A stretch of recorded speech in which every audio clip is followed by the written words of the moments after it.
Hello students, in this video we will start with a new topic which is known as atoms and molecules. So you all might be knowing what an atom is. So it is the smallest particle of any substance.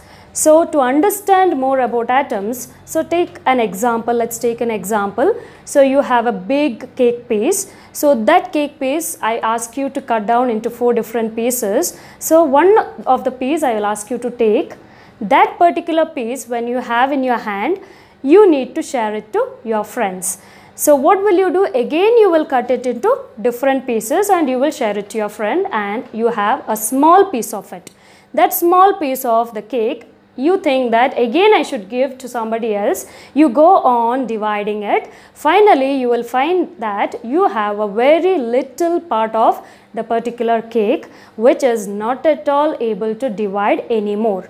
And such a particle is known as atoms. So another example, taking another example, so you come to school or you go to some building, so you see from outside that there is a structure of a building. So what you understand there? Oh, it is made up of walls. So you enter into that building, you see that there is a room and room is made up of walls. So these walls are made up of bricks. So you should understand that this brick is the basic building blocks of that particular structure or the construction. So in return we can say that atoms are the building blocks of any substance. So let's start with the lesson now. So previously, that is a long back, so you can see that there was an Indian philosopher. So Indian philosopher named Maharishi Kanad. He was the first person to identify that atoms are divisible, but he was not knowing the name of the atom, so he called it as Parmanu. But later on it was not at all accepted because it was not practically proven by him. So later on certain scientists known as Democritus and Leucippus named this particular divisible particle known as atom. But the study was taken down or taken up by scientists known as Lavoisier. So who was Lavoisier now? So Lavoisier, based on the indivisible particle known as atom, was not at all called atom by him, but he stated with respect to 2 different laws. So let's know about these 2 different laws now. So let's see here. It was an idea of divisibility of matter. So as I told, Maharishi Kanad, he was an ancient Indian philosopher. He postulated that if we go on dividing a matter, then a state will come, as I told the example of a cake piece. So the division is not at all possible further, and this is known as Parmanu. So he named it as Parmanu. So later on, this naming of ultimate particle was named by Democritus and Leucippus, and they named it as atoms. The name atom was given by these 2 scientists. So let's understand that who took up the more study about atoms. It was A.L. Lavoisier. He gave that it was the law of chemical combination or chemical laws. So now we will see more about the law of chemical combination. So based on that, he told that law of conservation of mass. So what does law of conservation of mass states? So mass can neither be destroyed nor be created. So you can see, or let's take an example again.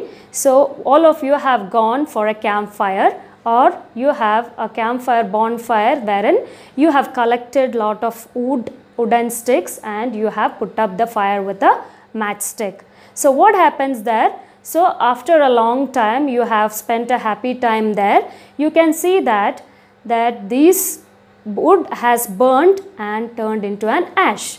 So you can see that it's not only ash, and smoke has also been released. So you can understand now that before burning you might have taken the mass of the wood it will be the same as after the burning of the wood, whatever ash you have got. So we can see that mass of the wood before burning is equal to the mass of the ashes and the smoke. Why? Because on burning, wood has left out ash, water vapor and carbon dioxide into the air. So now you might have understood this concept of law of conservation of mass, wherein you can see that during a chemical mass creation, neither it can be created nor be destroyed. So I have told, as per the example, you take an example, A plus B is also equal to C plus D. So there is no difference between mass before and after. So mass of A and B is equal to mass of C and D. So let's know next law. What is next law? It is law of constant proportion. So before knowing law of constant proportion, let's have a small recap about elements and compounds. So what is an element? Element is present in the periodic table, such as oxygen, potassium, carbon in its own state. That is known as elements. So let's understand about compounds. What are compounds? It is the combination of these elements in a particular ratio or proportion, which is related to this law of constant proportion. So let's understand more about that. According to this law, the substances are always present in a definite proportion. So what does definite proportion means? It will be in a particular ratio, that is, the ratio doesn't change. So you can see that mass of hydrogen is 1. It remains 1 if it combines with any other element too. So you can see the ratio of water, that is H2O. So you can see that hydrogen has a fixed mass of 1 that never changes if it combines with hydrogen with oxygen or hydrogen with any other substance, that is nitrogen or oxygen or anything else. So you can see that oxygen also has a mass of 8. That also doesn't change when it combines with any other element, say CO2. Okay, so that's about law of constant proportion.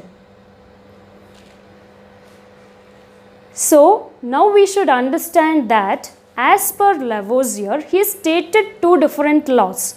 So these two different laws was not so clear. So as per the scientist Dalton, so he was a person who stated that atom consists of certain different particles in it, such as the nucleus of an atom consists of the protons and the neutrons and also the external electrons. But as per him, as the theory of Lavoisier was not concluded, he told that as per him, the smallest particle of matter is called atom. So if he says that the smallest particle of matter is an atom, it needs some explanation or the postulates. These postulates were given by Dalton as atomic theory. So let's understand his 6 postulates. So as I had told before that atoms are very tiny particles and it cannot be divided further. That is first of his postulates. It states that every matter is made up of very small or tiny particles called atoms. So atoms cannot be divided. As per the law of conservation of mass, we can say that it can neither be created nor destroyed. So next one, all atoms of a given element are same in size. What does that mean? So as an example of hydrogen, hydrogen remains same in every other state or if it is going to combine with any other element. So hydrogen of one atom is equal to the hydrogen of another atom. If you take the example of oxygen, oxygen of one atom is the same as the oxygen of another atom. It doesn't have any change. So that mass and chemical properties with respect to the size of the atom remains same. So let's look at the third postulate of Dalton. So it is like atoms of different elements of different size and mass of chemical properties. So we have told that hydrogen and hydrogen, they have the same properties. So let's take the example of water again. So hydrogen and oxygen, these are two different elements. They will have two different properties. If you take carbon and oxygen, carbon has different property with respect to the oxygen. Oxygen has different property with respect to carbon. So let's understand the next postulate, that is atoms combine in the ratio of small whole numbers. What does that mean? So we can see that CO2. So it is carbon is 1, oxygen is 2. So it is told that it's in whole number. You cannot see that CO2 can be CO.5, C.5O2 or H.52. So 0.5, that is decimals are not used. Here it forms as a whole number. So next one is the relative number or kinds of atoms are constant. So they remain the same. The relative number with respect to hydrogen, oxygen, carbon or any other element, when they combine also is the same. There is no difference when they combine with any other element in nature. So next we should understand more about symbols of atoms of different elements. So we can see that there are 115 elements present on Earth till now. So rest of the elements are man-made or artificially prepared. So you can see that many of the symbols are the first one and two letters in name of elements. So when you take in the periodic table, hydrogen H is capital. So the same way helium is the second element. You can see that H is hydrogen, you have given already capital letter H there. So helium cannot again be written as H. So it was stated as first two letters, that is helium, Helium, wherein He was taken as the symbol there. The first letter will always be capital, followed by the second one, E, the small one.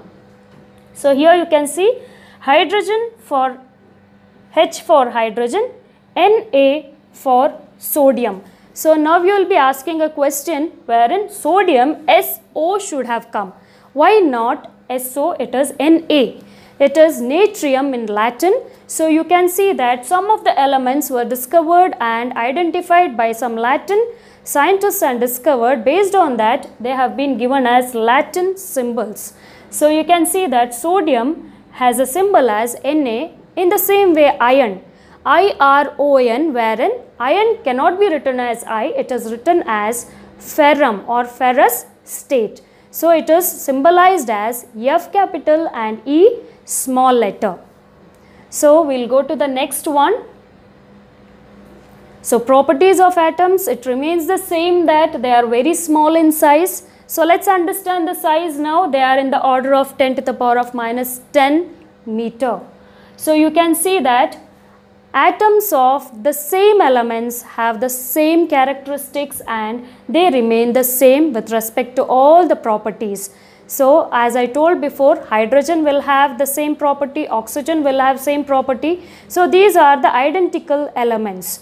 So when these atoms combine, they form different elements, like oxygen has different characteristics and hydrogen has different characteristics, carbon has different characteristics, helium has different characteristics. It cannot be the same with respect to the others. So we'll see now about atomic mass. So we have already seen, based on the law of conservation of mass, mass can neither be created nor be destroyed. So mass of an atom itself states that it is an atomic mass. So we have already known about it. It is the number which tells you how many times an atom is very much smaller or heavier, or with respect to how you are going to compare it, it is the 1/12 the mass of one carbon atom. So you are going to compare the atomic mass of one atom with respect to 1/12 the mass of one carbon atom. So it is symbolized, or it can be represented as mass of one atom of an element like hydrogen, oxygen. You are taking it individually. It can be anything that is n into 1/12th the mass of one atom of carbon. So you will be comparing with n. N is the atomic mass. So atomic mass into 1/12th the mass of one atom of carbon. So n is atomic mass, it is represented here. So what is the unit of mass? You should have some unit when you write this. So it is AMU. It can be expanded as atomic mass unit. So here it is 1/12th the mass of one atom of carbon, which is known as relative atomic mass. So relative atomic mass is 1/12th the mass of one atom of carbon, doesn't have any unit. So that's all for this particular session. We'll continue in the next video. Thanks for watching.